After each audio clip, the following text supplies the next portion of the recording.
بسم اللہ الرحمن الرحیم۔ پیارے ویورس، السلام علیکم ورحمۃ اللہ وبرکاتہ۔ آج کل یوٹیوب پر اردو اور ہندی میں اپلوڈ ہونے والے اینٹی اسلامک ویڈیوز کی بھرمار ہے۔ ان ویڈیوز میں زیادہ تر وہی پرانے گھسے پٹے بے بنیاد اور احمقانہ اعتراضات ہیں جن کا مدلل اور مسقط جواب اسلامی لٹریچر میں گزشتہ 100 سال سے موجود ہے۔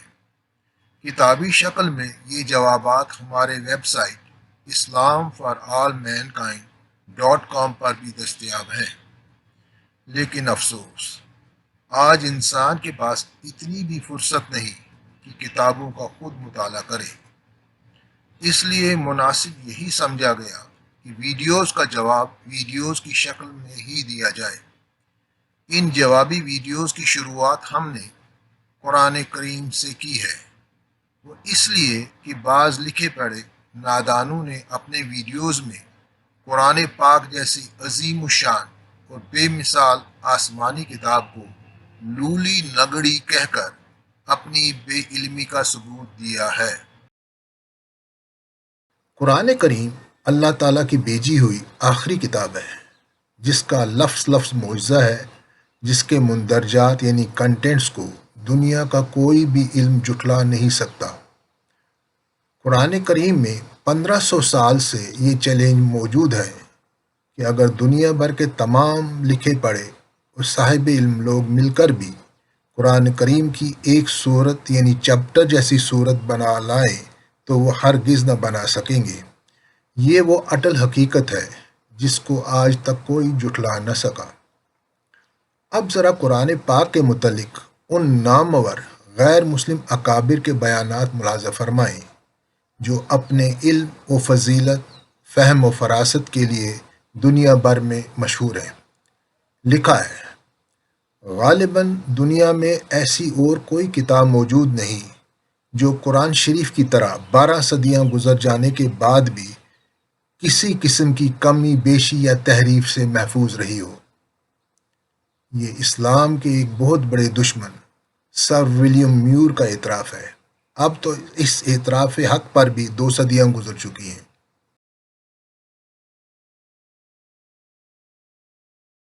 مشہور عیسائی اورینٹلسٹ مسٹر ہیوگز اپنی شاہکار تصنیف ڈکشنری آف اسلام میں صاف صاف اقرار کرتا ہے کہ the Quran is one of the grandest books ever written, یعنی قرآن پاک کا شمار دنیا کی عظیم ترین کتابوں میں ہوتا ہے۔ باسورتھ سمتھ اپنی کتاب محمد میں لکھتا ہے، قرآن شریف حضرت محمد صاحب کا معجزہ ہے جس کو وہ اپنا واحد اور مستقل معجزہ قرار دیتے ہیں۔ دیکھا جائے تو قرآن شریف واقعی ایک معجزہ ہے۔ مسز سروجنی نائیڈو، جس کو نائٹنگیل آف انڈیا کا خطاب حاصل تھا، وہ قرآن پاک کی بلند پایہ شان اور عظمت ان الفاظ میں بیان کرتی ہیں۔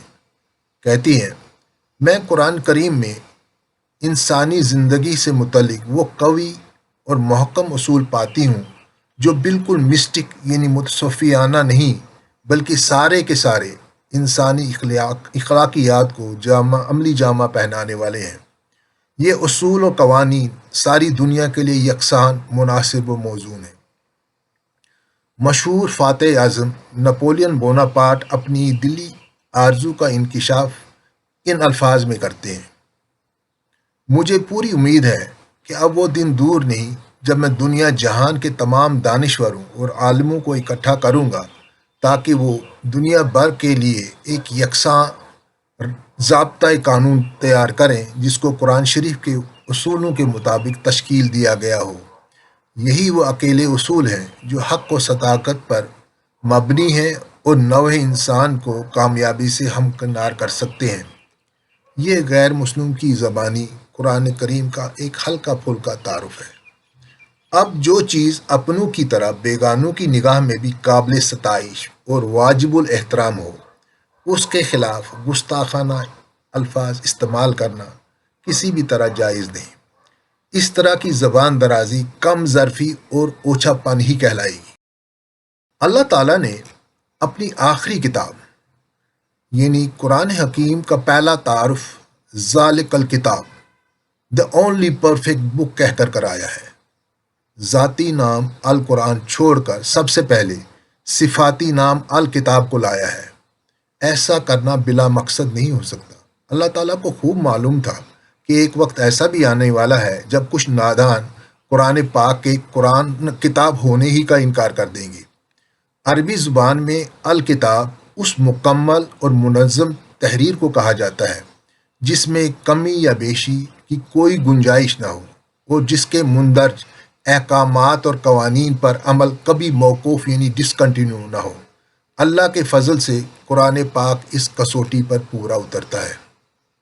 حضرت نبی کریم صلی اللہ علیہ وسلم نے دنیا سے رخصت ہونے سے پہلے کھلے عام یہ وصیت کر دی تھی کہ میں تمہارے بیچ دو چیزیں چھوڑے جا رہا ہوں، جب تک تم ان کو مضبوطی سے تھامے رہو گے تم کبھی گمراہ نہ ہوگے۔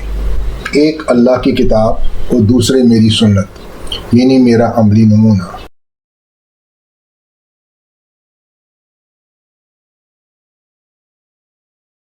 لفظ الکتاب کی مناسبت سے بعض روایتوں میں یہ الفاظ بھی ملتے ہیں کہ میں تمہارے بیچ دفتین یعنی دو گتوں کے اندر اللہ کی کتاب کو محفوظ چھوڑے جا رہا ہوں، جس کا مطلب بھی یہی تھا کہ قرآن پاک کی تدوین اور ترتیب یعنی کلیکشن اینڈ ارینجمنٹ کا سارا کام خود حضرت نبی اکرم صلی اللہ علیہ وسلم مکمل کر دیا تھا۔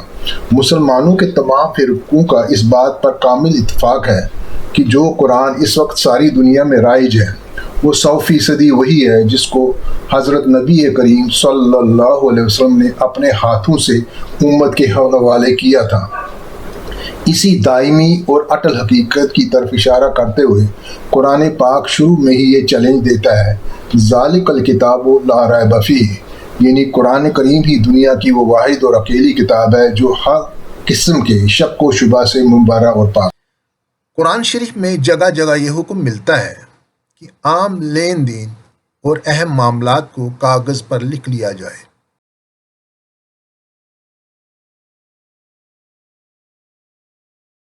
اس کے برعکس روایتوں میں یہی بتایا گیا ہے کہ اس زمانے میں کاغذ لگ بھگ نایاب تھا۔ عرب لوگ بھی امی تھے یعنی لکھنا پڑھنا نہ جانتے تھے، تو پھر اللہ تعالیٰ نے یہ حکم کیوں اور کس کو دیا؟ روایتوں ہی سے پتہ چلتا ہے کہ عرب شعراء کو اپنے طویل قصیدے لکھنے اور دوران حج کعبہ کی دیواروں پر آویزان کرنے کے لیے یا ورقہ بن نوفل کو انجیل وغیرہ کا عربی ترجمہ تحریر کرنے کے لیے کاغذ کی کبھی کمی محسوس نہ ہوئی، لیکن کائنات کے خالق اور مالک خدا کو اپنا پاک کلام لکھوانے کے لیے ہڈیوں، کھجور کے پتوں اور پتھروں کا سہارا لینا پڑا، اور وہ جو حضرت نبی کریم صلی اللہ علیہ وسلم نے کتاب کو دفتین یعنی دو گتوں کے درمیان محفوظ کر دیے جانے کی بات کی ہے، تو کیا حضور صلی اللہ علیہ وسلم نے ہڈیوں، کھجور کے پتوں اور پتھروں کو دفتین کے بیچ یکجا کر کے اکٹھا کر دیا تھا؟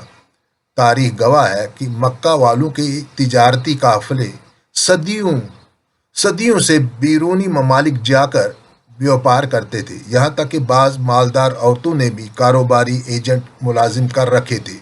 کیا کاروبار کا اتنا وسیع نظام لکھت پڑھت کے بغیر ہی چلتا تھا؟ غور فرمائیں کہ جب حضرت ابو بکر رضی اللہ تعالیٰ عنہ کے زمانہ خلافت میں قرآن کریم کے بکھرے اوراق و اجزاء کو بڑے تردد و مشقت کے بعد ایک کتابی شکل دے دی گئی، تو وہ کاپی سرکاری تحویل میں دیے جانے کے بجائے حضرت عمر رضی اللہ تعالیٰ عنہ کی صاحبزادی ام المومنین حضرت حفصہ رضی اللہ تعالیٰ عنہا کے پاس رکھ دی گئی۔ انہی کے پاس کیوں؟ اس کیوں کا کوئی جواب نہیں، صرف اتنا کہا جاتا ہے کہ حضرت عثمان رضی اللہ تعالیٰ عنہ کے دور خلافت میں قرآن کریم کے اسی نسخے سے اور سرکاری کاپیاں نقل کی گئیں جن کو اسلامی مملکت کے مرکزی شہروں میں رکھوایا گیا تاکہ لوگ انہی سے نقل کریں اور کسی بدبخت کو قرآنی متن کے ساتھ چھیڑ چھاڑ کرنے کا موقع نہ ملے۔ حضرت عثمان رضی اللہ تعالیٰ عنہ کے زمانے کی یہ سرکاری کاپیاں آج تک محفوظ ہیں۔ سوال یہ ہے کہ کیا حضرت ابو بکر رضی اللہ تعالیٰ عنہ کے زمانے خلافت سے حضرت عثمان رضی اللہ تعالیٰ عنہ کے زمانے خلافت تک مسلمان کتاب کے بغیر ہی رہے؟ کیا اس دوران مسلم عوام کے لیے قرآن پاک کتابی شکل میں دستیاب ہونا ضروری نہ تھا؟ اس طرح کی ساری روایات جو بدقسمتی سے کتب حدیث میں بھی داخلہ پا چکی ہیں کسی بھی طرح لائق اعتبار نہیں۔ قرآن پاک نے اپنی پہلی ہی آیت میں الکتاب کہہ کر ان روایات کی کلی کھول دی ہے۔ بکھرے ہوئے اجزاء اوراق کو قطعاً کتاب نہیں کہا جا سکتا۔ اب کتاب کی بات چل پڑی ہے، آئیے اس موضوع کو اور آگے بڑھائیں۔ بہت ساری لیمیٹیشنز ایسی ہیں جس سے کوئی بھی کتاب سلامت نہیں رہ سکتی۔ پہلا فیکٹر وہ زبان ہے جس میں وہ کتاب لکھی گئی۔ وقت گزرنے کے ساتھ زبان بدل کر کچھ سے کچھ ہو جاتی ہے یا اس کا وجود ہی مٹ کر رہ جاتا ہے۔ چنانچہ آج صورتحال یہ ہے کہ تمام سابقہ آسمانی کتابوں کی اصل زبانیں مردہ ہو چکی ہیں۔ جس زبان میں تورات یا انجیل نازل ہوئی تھی وہ نہ تو آج بولی جاتی ہے نہ سمجھی جاتی ہے۔ ویدوں کی اصل سنسکرت بھاشا کو صحیح ڈھنگ سے سمجھنے والے مہاودوان انگلیوں پر گنے جا سکتے ہیں۔ یہ تو قدیم زمانے کی کتابوں کی بات تھی۔ عیسائی شہنشاہ کنگ جیمز نے 1611 عیسوی میں لندن سے انگریزی بائبل کا ایتھورائزڈ ورژن شائع کیا۔ اس کی تیاری میں اس دور کے نامور عیسائی علماء نے حصہ لیا، لیکن آج کا عیسائی اس ایتھورائزڈ ورژن کو پوری طرح سمجھنے سے قاصر ہے۔ تلسی داس جی نے 15ویں صدی عیسوی میں ہندو عوام کی سہولیت کے لیے رامائن کو اس وقت کی عام فہم اور مروج اودھی ہندی میں رقم فرمایا۔ آج اس کو سمجھنے کے لیے ترجمہ اور ٹیکہ یعنی تشریح درکار ہے۔ اللہ سبحانہ و تعالیٰ کا مسلمانوں پر کتنا بڑا احسان ہے کہ اس نے قرآن کریم کی اصل زبان کو آج تک زندہ رکھا۔ جرمنی کے مشہور ترین عالم، فاضل، فلسفی گوئٹے سے کسی نے پوچھا کہ اگر عربی زبان میں شائع کتابوں کو ان کی افادیت اور اہمیت کے مطابق ایک دوسرے پر رکھ کر ایک ڈھیر بنا دیا جائے تو آپ کے خیال میں سب سے اوپر کس کتاب کو ہونا چاہیے؟ گوئٹے نے برجستہ جواب دیا، قرآن شریف کو۔ مسلمانوں کی طرح عیسائی عالموں نے بھی عربی زبان کی نہایت اتھینٹک اور عالی شان ڈکشنری تیار کی ہے۔ انہوں نے بھی اپنی تائید میں جگہ جگہ قرآن کریم کو ہی بطور سند پیش کیا ہے۔ تعجب ہے، ایک لنگڑی لولی کتاب دوسروں کا سہارا لینے کے بجائے دوسروں کا سہارا کیسے بن گئی؟ سب جانتے ہیں کہ کوئی بھی مصنف اپنی کتاب میں فقط اتنی ہی جانکاری دے سکتا ہے جو اس کے دور میں دستیاب ہو۔ گزشتہ تاریخ کے سربستہ اور پوشیدہ رازوں نیز غیب کی باتوں، خاص کر دور مستقبل کے بارے میں وہ کوئی حتمی بیان ہرگز نہیں دے سکتا۔ قرآن کریم نے 1400 سال پہلے بہت سی ایسی پیشگوئیاں یعنی پروفیسیز کی ہیں جو خود ہمارے زمانے میں ظاہر اور پوری ہوئیں۔ یہ ایک نہایت طویل اور مستقل ٹاپک ہے، ایک ویڈیو کلپ میں اس کو ٹیکل نہیں کیا جا سکتا۔ انشاءاللہ اس پر کبھی آگے چل کر بات کریں گے۔ ہاں، بطور نمونہ ایک ایسی جامعہ اور عظیم الشان پیشگوئی حاضر خدمت ہے جو انسانی عقل کو دنگ کرنے کے لیے کافی ہے۔ بائبل کا کہنا ہے کہ آج سے لگ بھگ 3000 سال پہلے مصر کا ظالم اور متکبر بادشاہ فرعون حضرت موسیٰ علیہ السلام اور ان کی قوم کا تعاقب کرتے کرتے سمندر تک آ پہنچا۔ حضرت موسیٰ اور ان کی جماعت اللہ سبحانہ و تعالیٰ کی خاص تائید و مدد سے سمندر پار کر گئے، لیکن فرعون پانی میں غرق ہو گیا۔ اس کے بعد فرعون کا کیا ہوا، بائبل اور ہسٹری دونوں ہی اس معاملے میں لا علم ہے۔ خاموشی اور لا علمی کا یہ دور لگ بھگ 1500 سال تک چلا کہ اچانک آخری نبی حضرت محمد مصطفیٰ صلی اللہ علیہ وسلم کی وحی نے پوری دنیا کے سامنے یہ غیر معمولی انکشاف رکھ دیا۔ قرآن نے کہا، وجاوزنا ببني إسرائيل البحر فأتبعهم فرعون وجنوده بغيا وعدوا حتى إذا أدركه الغرق قال آمنت أنه لا إله إلا الذي آمنت به بنو إسرائيل وأنا من المسلمين. یہاں تک کہ جب فرعون ڈوبنے لگا اس نے کہا میں مانتا ہوں کہ اس کے سوا کوئی معبود نہیں جس پر بنی اسرائیل ایمان لائے، اور اب میں بھی فرما برداروں میں سے ہوں. الآن وقد عصيت قبل وكنت من المفسدين. اللہ تعالیٰ نے جواب میں کہا اب ایمان لاتا ہے اور پہلے تو تو نے نافرمانی کی اور تو فساد کرنے والوں میں سے تھا. فَالْيَوْمَ نُنَجِّيكَ بِبَدَنِكَ لِتَكُونَ لِمَنْ خَلْفَكَ آيَةً وَإِنَّ كَثِيرًا مِنَ النَّاسِ عَنْ آيَاتِنَا لَغَافِلُونَ. چلو آج ہم تیرے بدن کو بچا دیں گے تاکہ یہ بے جان جسد ان لوگوں کے لیے اللہ کی نشانی ثابت ہو جو تیرے بعد آئیں، اور یقیناً بہت سے لوگ ہمارے نشانوں سے بے خبر ہیں. پہلی بات تو یہ کہ اللہ تعالیٰ اور فرعون کے مابین یہ مکالمہ کوئی مادی نوعیت کا ڈائلاگ نہیں کہ کسی نے اوور ہیئر کر کے بطور یادداشت کسی جگہ لکھ دیا ہو اور محمد صلی اللہ علیہ وسلم نے پڑھ کر دنیا کے سامنے پیش کر دیا ہو. اور کچھ ایسا بھی نہیں کہ تاریخ کے کسی گوشے میں یہ راز لکھا پڑا ہو اور اتفاقاً حضرت محمد صلی اللہ علیہ وسلم کے ہاتھ لگ گیا ہو. ایک ایسا آدمی جو 1500 سال سے گمنامی کے گڑھے میں دفن تھا، کوئی اس کے بارے میں کچھ بھی نہیں بتا سکتا تھا. اسی کے بارے میں اچانک یہ اعلان کہ اس کا مردہ جسم محفوظ ہے، اس کو گلنے اور سڑنے نہیں دیا گیا، یہ کوئی معمولی اعلان نہ تھا، کیونکہ نہ تو حضرت نبی کریم صلی اللہ علیہ وسلم کے زمانہ میں اور نہ ہی مزید 1500 سال تک کسی کو اس لاش کا کوئی پتہ ملا. مخالفین متواتر یہی کہتے رہے کہ دیکھو محمد نے بائبل کے بیان پر اپنی برتری جتانے کی کوشش کی، لیکن اس کی بات کس قدر غلط ثابت ہوئی، کیونکہ دنیا والوں کو فرعون کی لاش کا کہیں کوئی سراغ نہ ملا.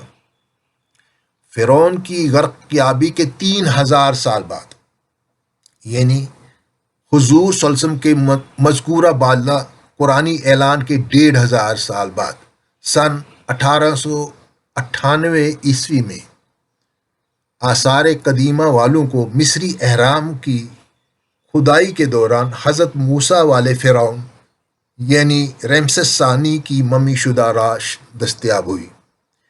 مصری میوزیم کے جس گلاس بکس میں اس کو رکھا گیا اس پر بطور خاص یہ تختی آویزاں کر دی گئی کہ اس لاش کا پتہ سب سے پہلے قرآن شریف نے ہی دیا تھا.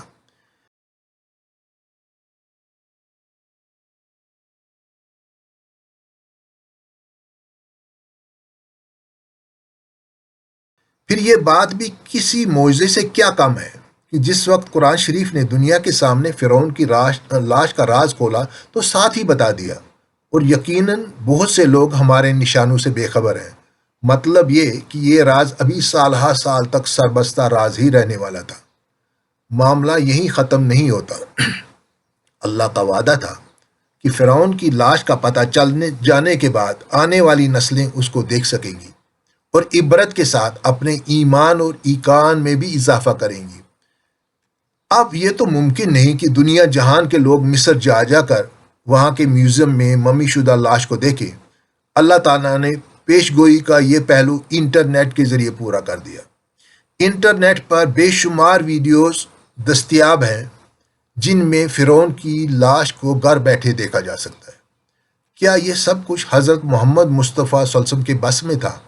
کیا حضرت محمد صلی اللہ علیہ وسلم کے اس زندہ معجزے کو محض اتفاق کہہ کر نظر انداز کیا جا سکتا ہے؟ یہ سکرپٹ لکھا جا رہا تھا کہ خبر آئی مصری حکومت نے اربوں روپے کی لاگت سے ایک جدید ترین میوزیم تیار کیا ہے جس میں مصر کے فرعونوں کی آخری آرام گاہ کے لیے ایک وسیع اور شہنشاہوں کی شایان شان ایک الگ سیکشن الاٹ کیا گیا ہے، جہاں جدید سائنسی ٹیکنیک کے ماتحت ہر فرعون کو اس کی نئی آرام گاہ میں شیشے کے کیپسول کے اندر رکھا جائے گا۔ چنانچہ 4 اپریل کو خاص طور پر ڈیزائن کی گئی گولڈن کیریجز کے ذریعے ریمسس ثانی سمیت 18 دیگر مصری بادشاہوں اور ان کی 4 بیگمات کی ممی شدہ لاشوں کو بڑے تزک و احترام اور پورے شاہی اعزاز کے ساتھ ان کی نئی آخری آرام گاہ تک لایا گیا۔ کووڈ کے باوجود منتقلی کے اس سارے پروگرام کو دنیا کے 400 چینلوں پر ٹیلی کاسٹ کیا گیا۔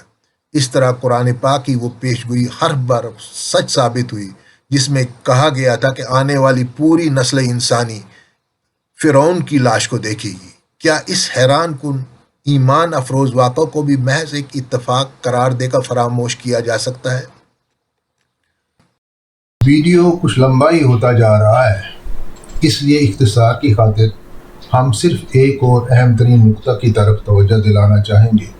قرآن کریم نے اپنی پہلی آیت میں رب العالمین کہہ کر یہ سمجھا دیا کہ ہر دور اپنے تمام گزشتہ ادوار کی ثقافتی، تمدنی، علمی اور سائنسی کوششوں اور جانفشانیوں کا نچوڑ ہوتا ہے۔ مطلب یہ کہ جو بات پچھلی پیڑھی کا نقطۂ عروج ہوتی ہے، وہی بات اگلی پیڑھی کا سٹارٹنگ پوائنٹ بن جاتی ہے۔ اسی مناسبت سے ایک یورپی مفکر نے کہا ہے کہ جن آسائشوں اور سہولتوں پر آج کا انسان نازا ہے، وہ اصل میں پچھلی پیڑھیوں کی بے پناہ کاوشوں اور مسلسل جدوجہد کا ثمرہ ہے۔ یہ حقیقت انسان کے کلچر، تہذیب اور تمدن تک ہی محدود نہیں، بلکہ یہ علم کے ہر فیلڈ یعنی شعبہ پر بھی لاگو ہوتی ہے۔ اسی لیے کسی بھی علمی شعبہ کی کتاب تب تک آل ٹائم نہیں بن سکتی جب تک اس کو وقت وقت پر اپ ڈیٹ نہ کیا جائے۔ فقط کتاب ہی نہیں، انسان کو زمانے کے بدلتے جدید تقاضوں کے پیش نظر اپنے رہن سہن اور رسم و رواج، یہاں تک کہ اپنی سوچ بھی بدلنا پڑتی ہے۔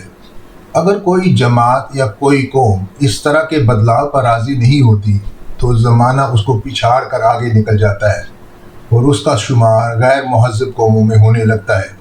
ایک 5 ستارہ ہوٹل کی پارٹی تھی، میں بھی مدعو تھا۔ میرے ایک ہندو دوست جو کٹر پنتھی ٹائپ کے ہندو تھے مجھ سے اکثر الجھتے رہتے۔ پارٹی کے دوران ہم دونوں نے پلیٹیں ہاتھ میں لی اور بوفے کی جانب بڑھے۔ ہمارے آگے ایک یورپین خاتون تھی، وہ پکوانوں کے برتنوں سے من پسند اشیاء اپنی پلیٹ میں ڈال کر اپنی میز کی طرف بڑھ گئی۔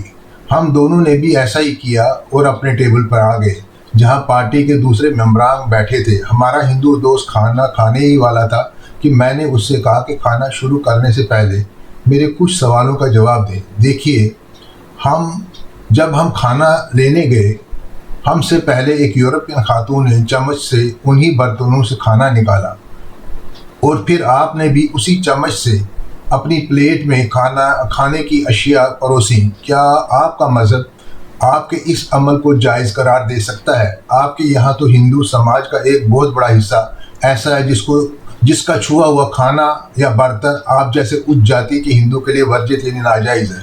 یہ عورت تو غیر ہندو یعنی ملیچ ہے، یعنی شودر سے بھی ایک درجہ کم۔ اس کی چھوئی ہوئی کوئی بھی چیز آپ کے لیے ناقابل استعمال ہے۔ پھر آپ کو یہ بھی معلوم نہیں کہ آیا وہ عورت پیریڈس میں ہے یا نہیں، کیونکہ پیریڈس والی عورت کا چھوا کھانا تو آپ کے لیے اور بھی زیادہ ناجائز ہے۔ یہ اعتراض مجھ پر نہیں ہو سکتا، کیونکہ قرآن کریم نے صاف اعلان کر دیا ہے وَلَقَدْ كَرَّمْنَا بَنِي آدَمَ، یعنی ہر انسان چاہے وہ مرد ہو یا عورت، مسلمان ہو یا غیر مسلم، واجب الاحترام ہے۔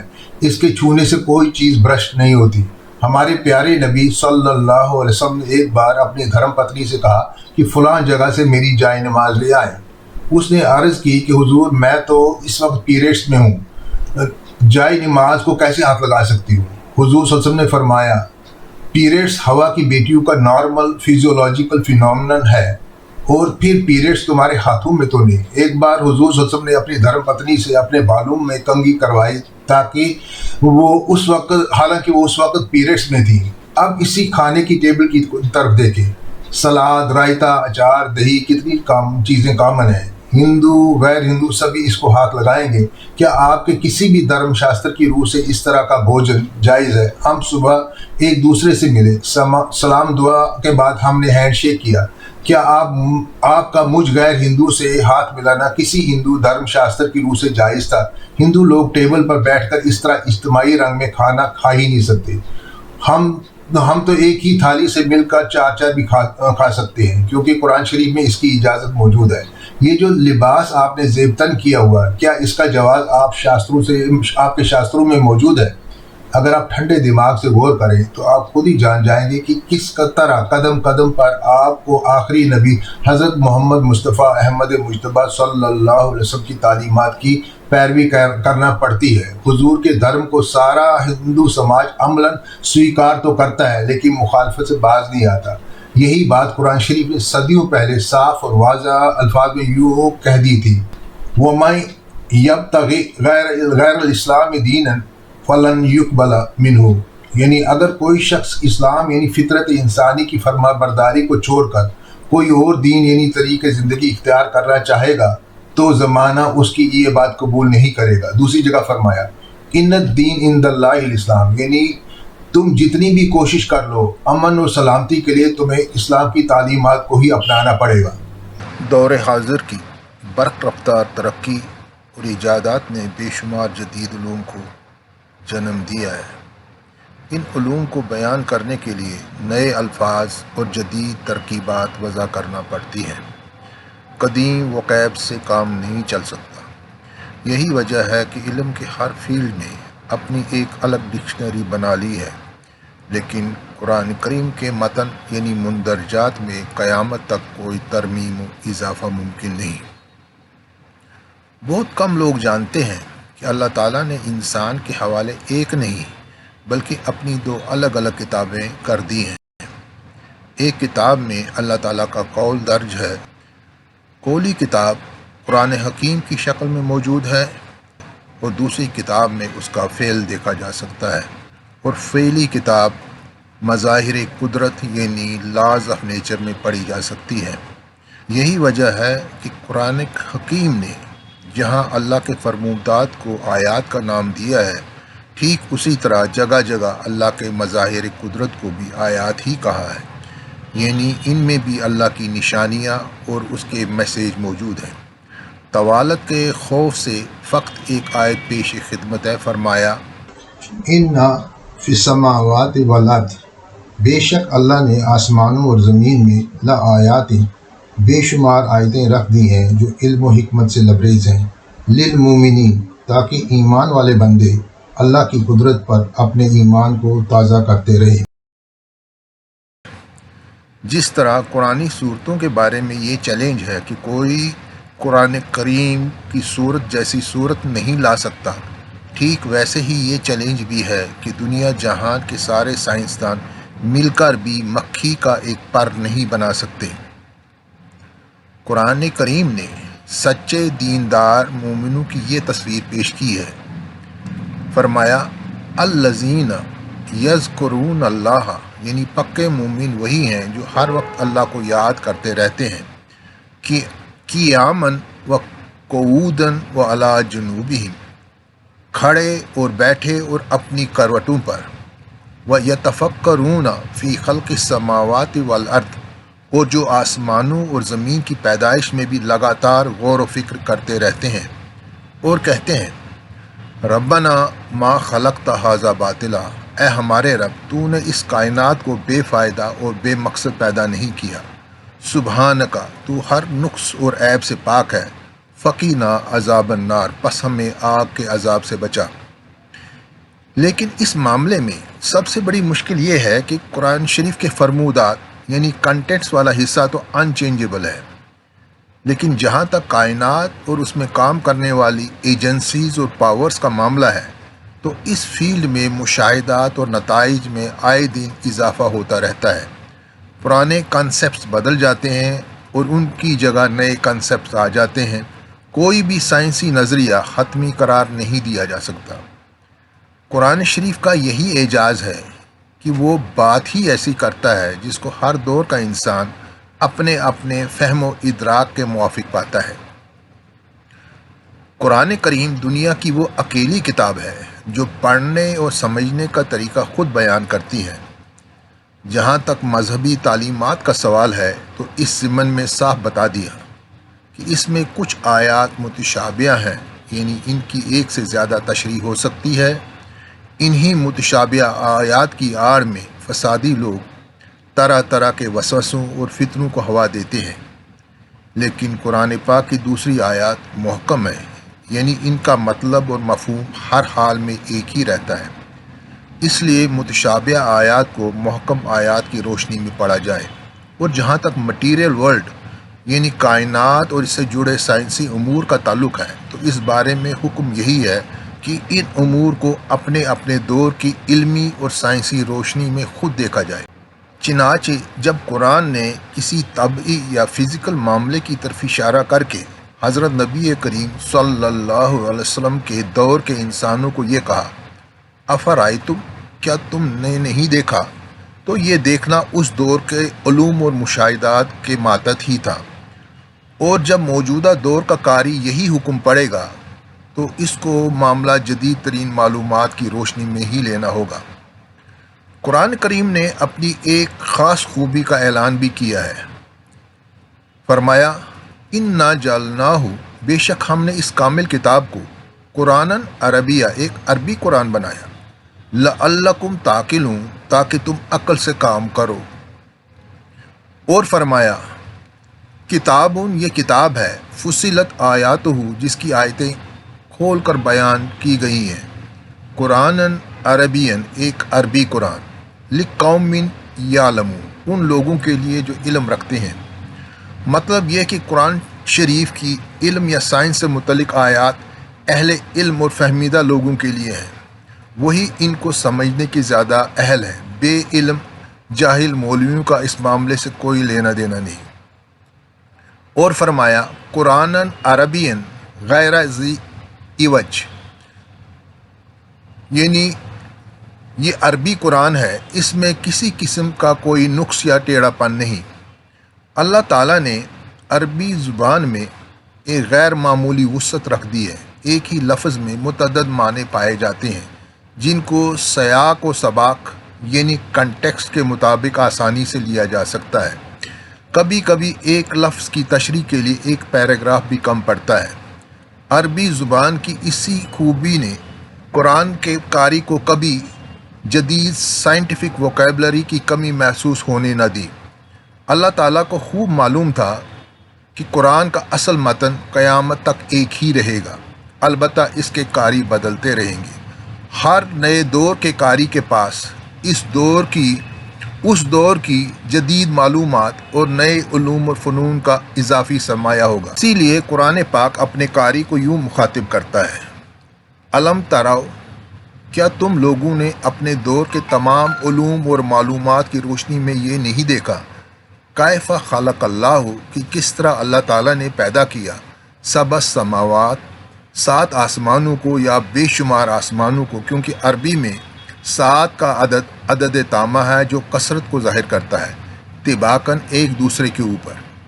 ایک اور آیت ملاحظہ فرمایا اولم یرو، کیا ان لوگوں نے اپنے دور کے تمام علوم اور معلومات کی روشنی میں نہیں دیکھا، الی الطیر فوقہم، ان پرندوں کو جو ان کے اوپر اڑ رہے ہوتے ہیں، صافات و یقبضن، وہ کبھی پر پھیلاتے ہیں اور کبھی سکیڑ لیتے ہیں، ما یمسکہن الا الرحمن، رحمان کے یعنی اس کے ٹھہرائے ہوئے قوانین کے سوا کون انہیں روک سکتا ہے۔ اور فرمایا ما ترا، تو نہیں دیکھے گا، فی خلق رحمان کی پیدا کردہ تخلیقات میں، من تفاوت، کوئی بے ترتیبی یا عدم تناسب، فرج البصر، تو اپنی نگاہ کو بار بار لوٹا، حل ترا من فطور، کیا تجھے کوئی بگاڑ نظر آتا ہے۔ روزمرہ کے عام نظاروں کی طرف اشارہ کر کے ان کی اہمیت اور ان کے پیچھے چھپی اللہ کی قدرت پر غور و خوض کی دعوت دیتے ہوئے فرمایا افرأیتم النار التی تورون، کیا تم لوگوں نے اپنے دور کے تمام علوم اور معلومات کی روشنی میں اس آگ کو دیکھا جس کو تم مختلف کاموں اور ضروریات کے لیے جلاتے ہو؟ 1400 سال پہلے عام انسان آگ کا ایک ہی استعمال جانتا تھا، کھانا پکانا یا سردی کے موسم میں گرمی حاصل کرنا۔ لیکن آج کا انسان اپنی بدلتی ضروریات کے پیش نظر آگ کو مختلف شکلوں میں کہاں کہاں استعمال نہیں کرتا۔ ہماری تمام گاڑیاں، جہاز اور راکٹ سب آگ سے ہی انرجی حاصل کرتے ہیں۔ موجودہ دور کا سارا جنگی ساز و سامان بھی آگ سے ہی آپریٹ ہوتا ہے۔ زیادہ دور جانے کی ضرورت نہیں، خود ہمارے کچن میں آگ نے کتنے روپ بدلے ہیں۔ دوسری جگہ فرمایا، افرأیتم الماء، کیا تم لوگوں نے اپنے دور کے تمام علوم اور معلومات کی روشنی میں اس پانی کو دیکھا؟ الذی تشربون، جو تم روزانہ پیتے ہو، جس کے بغیر تمہارا گزارا نہیں۔ دنیا کی ساری رنگینیاں، نباتات اور حیوانات کی زندگیاں، موجودہ دور کی اونچی اونچی فلک بوس بلڈنگیں اور مکانات، ان سب کی شان و شوکت پانی ہی پر منحصر ہے۔ جس وقت اس آیت کا نزول ہوا تھا اس وقت انسان پانی کو فقط پینے، کھانے پکانے، نہانے دھونے یا فصلوں کی سینچائی کے کام میں لاتا تھا۔ آگے چل کر انسان نے اس کو سٹیم انجنوں، بجلی کے ٹربائنوں میں، بلڈنگیں بنانے میں، کارخانوں میں، ادویات تیار کرنے میں، غرض بے شمار کاموں میں استعمال کیا۔ قدرت نے اپنی اس انمول نعمت کو ایک ایسے انتہائی پیچیدہ اور منظم سسٹم کے ماتحت کر رکھا ہے جس کو دیکھ کر انسانی عقل دنگ رہ جاتی ہے، اور اللہ کی مہربانیوں کو دیکھ کر بندے کا سر خود بخود مالک حقیقی کے آگے جھک جاتا ہے۔ یہ ایک بہت وسیع ٹاپک ہے، اس پر انشاءاللہ ہم ایک الگ ویڈیو پیش کر رہے ہیں۔ اور فرمایا، افرأیتم ما تحرثون، کیا تم نے اپنے دور کے تمام علوم اور معلومات کی روشنی میں اس کھیتی کو نہیں دیکھا جو تم اگاتے ہو؟ اس میدان میں تو بے شمار تجربہ گاہیں اور ایگریکلچر یونیورسٹیاں قائم ہو چکی ہیں، کسی مزید تبصرے کی ضرورت نہیں۔ اور فرمایا، افرأیتم ما تمنون، کیا تم لوگوں نے اپنے دور کے تمام علوم اور معلومات کی روشنی میں اس سیمن یعنی نطفے کو دیکھا ہے جو تم ایجاکولیٹ کرتے ہو؟ جس زمانے میں قاری کو یہ دعوت فکر دی گئی تھی، اس زمانے میں نطفہ کتنا حقیر، ناچیز اور بے قدر تھا، لیکن جینیٹکس کی جدید ترین دریافتوں نے اس فیلڈ کو حیرت انگیز حد تک وسیع اور دلچسپ بنا دیا ہے۔ یہاں تفسیر ممکن نہیں، انشاءاللہ کبھی آگے چل کر بات کریں گے۔ یاد رہے کہ قرآن کریم نے کہیں بھی ایسا کچھ نہیں کہا کہ مٹیریل ورلڈ سے متعلق قرآنی بیانات کو پچھلے لوگوں کے معتقدات، توہمات یا فرسودہ تفسیری بیانات کی روشنی میں ہی لیا جائے۔ قاری کو یہی حکم ہے کہ وہ سائنسی مضامین کو جدید ترین علوم اور مشاہدات کی روشنی میں لے۔ ہم اس نقطے کو اور زیادہ طوالت نہیں دینا چاہتے، صرف ایک مثال دیکھ کر آج کی ویڈیو کو ختم کرنا چاہتے ہیں۔ الرجی، یہ ایک ایسا لفظ ہے جس سے آج ہر کوئی واقف ہے۔ یہ لفظ سب سے پہلے بچوں کے ایک آسٹرین ڈاکٹر کلیمنز وان پیرکٹ نے 1906 میں قائم کیا۔ 1920 سے اس کو ریکگنیشن ملنی شروع ہوئی اور 1940 کے بعد یہ میڈیکل ٹرمنالوجی کا ایک باقاعدہ جز بن گیا۔ اب یہ بات کسی معجزے سے کیا کم ہے کہ قرآن حکیم نے 1400 سال پہلے جدید میڈیکل ٹرمنالوجی استعمال کیے بغیر ہی الرجی کے بارے میں وہ سب کچھ بتا دیا جس کا کریڈٹ نہ معلوم کس کس کو دیا جاتا ہے۔ قرآن کریم کھانے پینے والی چیزوں کے بارے میں فرماتا ہے، فَكُلُّوا، سو تم کھاؤ، مما رزقکم اللہ، اللہ کی دی ہوئی ان چیزوں میں سے، حلالاً طیبہ، حلال اور طیب چیزیں، یعنی کھانے پینے کے معاملے میں دو ہی باتوں کو مد نظر رکھا جائے۔ پہلی بات یہ کہ وہ چیز حلال ہو، دوسرے یہ کہ وہ چیز طیب ہو۔ حلال کے بارے میں مزید وضاحت کی ضرورت نہیں، یہ وہ چیز ہے جس کو شریعت نے ہر زاویے سے حلال قرار دیا ہو۔ اب دوسری شرط یعنی طیب کی طرف آتے ہیں۔ طیب کا عام طور پر ترجمہ پاک، پاکیزہ، من پسند، صاف ستھرا، خوش ذائقہ اور صحت بخش کیا جاتا ہے۔ لیکن امام راغب نے اپنی مشہور لغات مفردات القرآن میں 900 سال پہلے اس لفظ کے یہ معنی لکھے ہیں۔ اصل میں طیب اسے کہتے ہیں جس سے انسان کے حواس بھی لذت یاب ہوں اور نفس بھی۔ مطلب صاف ہے کہ اگر کسی حلال چیز کو کھانے پینے یا استعمال کرنے سے جسم کو بجائے راحت نقصان اور تکلیف پہنچے تو وہ چیز حلال ہوتے ہوئے بھی اس شخص کے لیے حرام ہو جائے گی۔ مثال کے طور پر کسی آدمی کو دودھ پینے سے الرجی ہوتی ہے تو اس کے لیے دودھ حلال تو ہے لیکن اس کا استعمال طیب نہیں۔ یہی قانون ادویات پر بھی لاگو ہوگا۔ جس دوا سے کسی کے جسم میں الرجی پیدا ہوتی ہے وہ دوا اس کو ہرگز نہ دی جائے۔ اسی پس منظر میں قرآن حکیم کا وہ پر حکمت بیان ملاحظہ فرمائیں جو اس نے 1400 سال پہلے دودھ ہی کے متعلق پیش کیا۔ اس وقت پوری دنیا الرجی کے وجود ہی سے ناواقف تھی۔ فرمایا وَإِنَّ لَكُمْ فِي الْأَنْعَامِ، دیکھو ہم نے تمہارے لیے چوپایوں میں لَعِبْرَةً نصیحت اور سٹڈی مٹیریل رکھ دیا ہے۔ نُسْقِيكُم مِّمَّا فِي بُطُونِهِ، ہم تمہیں ان کے پیٹوں یعنی بیلیز میں سے ایک ایسی چیز پلاتے ہیں مِن بَيْنِ فَرْثٍ وَدَمٍ، جو تمہیں گوبر و خون کے درمیان سے لبناً خالصاً خالص دودھ کی شکل میں حاصل ہوتی ہے۔ اس دودھ میں نہ تو خون کی کراہت ہوتی ہے اور نہ گوبر کی بدبو۔ یہ دودھ سائغن للشاربین، یعنی صرف پینے والوں کے لیے خوشگوار ہے۔ جس شخص کو دودھ پینے سے تکلیف یا الرجی ہوتی ہو وہ پینے والوں یعنی شاربین میں شامل نہیں ہو سکتا۔ یاد رہے قرآن حکیم نے کسی بھی جگہ یہ نہیں کہا کہ دودھ سب انسانوں کے لیے سائغن یعنی پیلیٹیبل ہے۔ الرجی والے نقطے کو قرآن پاک نے اپنے اخیر پر یوں بیان کیا ہے من شر ما خلق، یعنی اللہ کی بنائی ہوئی کوئی بھی چیز ایسی نہیں جو 100% غیر ضرر رسان ہو۔ ہر چیز میں کوئی نہ کوئی نقصان کا پہلو چھپا ہوا ہے۔ اسی لیے دعا مانگی گئی ہے کہ اے خدا ہمیں اپنی بنائی ہوئی اشیاء کے شر سے محفوظ رکھیو۔ یہاں ایک اور بات بھی قابل دید ہے۔ عربی میں دودھ پیتے بچے کو شارب کہا جاتا ہے۔ الرجی والے پہلو کو چھوڑ کر دیکھا جائے تو دودھ واقعی چھوٹے بچے کے لیے ایک مکمل غذا ہے۔ آپ نے دیکھ لیا کہ کس طرح قرآن حکیم کی علم و حکمت سے بری آیات بغیر کسی کھینچا تانی کے اپنا مدعا اور مقصد خود بیان کر دیتی ہیں۔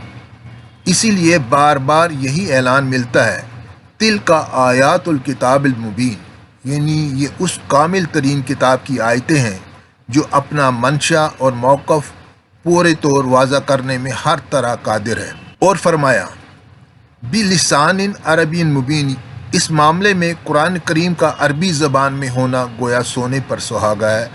والسلام، خدا حافظ۔